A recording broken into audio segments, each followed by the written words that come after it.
Hey, world changers, hang with me. I think this will help you today. This morning on my walk, as I'm exercising, I reflected on the story of the blind man in Luke 18. Here's the story.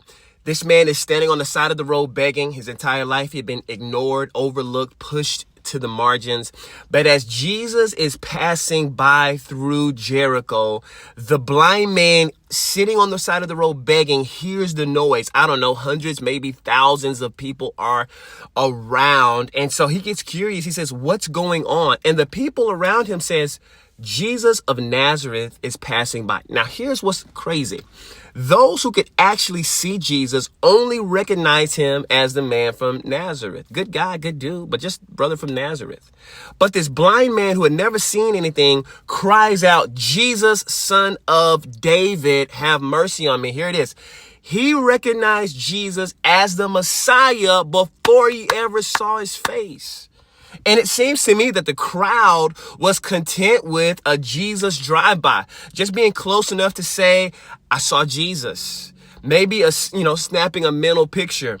But this blind man wanted so much more. He shouted out for Jesus, desperate, determined, and unmoved by the crowd's attempts to silence him. He actually starts to cry out louder. And watch this. Jesus stopped. Even through all the voices, the crowd, Jesus stopped and calls the man. The man is brought close and Jesus says, hey, what do you want me to do for you? And the man, again in worship, calls him Lord and says, I want to see. And in an instant, what seemed impossible his whole life became a reality. His eyes are open and he saw Jesus. The very first face he saw was the face of Jesus. Okay, so don't miss it.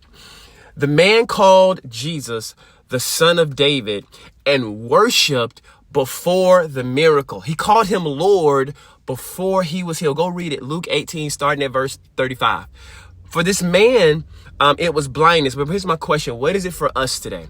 What is it that we need to start crying out to Jesus before? And maybe we're concerned about the crowd. Maybe we're concerned about people around us. But I'm asking and I'm praying really for us that we would have the courage to break the silence and to call him Lord and to believe even before we see. Y'all have a great day.